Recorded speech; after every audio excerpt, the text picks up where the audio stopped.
60 넘는 집은 이제 대출로 못 삽니다. 정부가 왜 이렇게까지 부동산을 막는 걸까요? 여러분, 돈 이제 어디로 가야 하나요?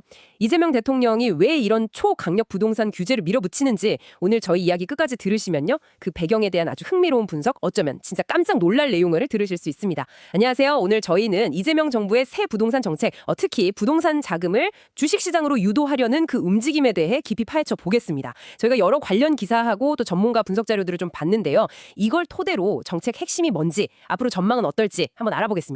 네, 시작은 그 6월 27일에 나온 부동산 대책이었죠. 집값이나 소득 이런 거 상관없이 주택담보대출 한도를 딱 6억 원으로 묶는다 이거죠. 그리고 집 사면 6개월 안에 이사해야 하고 집 여러 채 가진 사람은 아예 대출이 안 된다 이런 내용이고요. 맞습니다.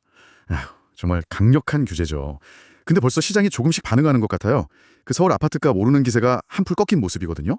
전문가들은 당분간은 부동산 시장으로 새로 큰돈이 흘러들어가는 걸 막는 효과, 이건 확실히 있을 거라고 봅니다. 그렇군요. 부동산으로 가려던 돈길이 이렇게 딱 막히면요. 그럼 정부가 바라는 대로 이 돈들이 정말 주식시장으로 갈까요? 어떻게 보세요? 네, 그럴 가능성이 있다는 전망이 나오고 있습니다. 아무래도 부동산 투자가 좀 어려워지니까요. 이 자금들이 증시로 갈 수 있다, 이런 분석이죠. 특히 정부가 같이 추진한다는 상법 개정이라든지 배당소득세 개편 같은 거 있잖아요. 이런 주식시장 활성화 정책이 만약에 잘 진행된다면 더 힘을 받을 수 있겠죠. 아, 그러니까 부동산 문턱은 확 높이고 주식시장은 좀 더 매력적으로 만들어서 이 돈의 방향을 이렇게 틀어보겠다 이런 거군요. 근데 이게 마냥 쉬운 일은 아닐 텐데요. 넘어야 할 문제들도 많다고 하던데요. 그렇죠. 그게 가장 큰 문제인데요. 바로 실물 경제입니다. 전문가들이 거의 다 지적하는 부분인데 우리 경제 상황 자체가 썩 좋지 않으면 주식시장만 계속 오르긴 어렵다는 거예요. 결국은 주식 투자가 부동산 투자보다 훨씬 높은 수익률을 보여줘야 돈이 움직일 거다, 이런 거죠.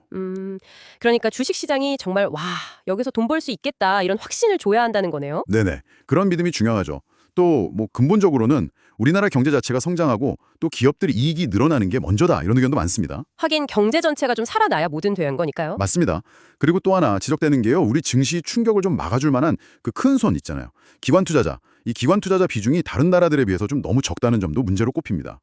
외국인 투자자 비중은 높은데 국내 기관은 좀 부족하다. 그래서 시장이 흔들릴 때 좀 불안할 수 있다 이런 건가요? 네, 바로 그겁니다.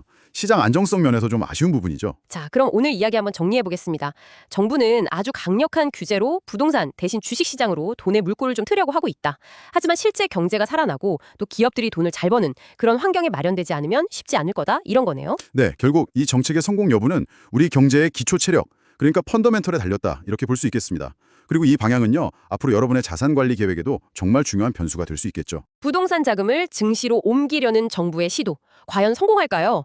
이게 단순히 투자처를 바꾸는 걸 넘어서서 우리 경제 전체에 어떤 변화를 가져올지 앞으로 좀 깊이 생각해 볼 문제인 것 같습니다.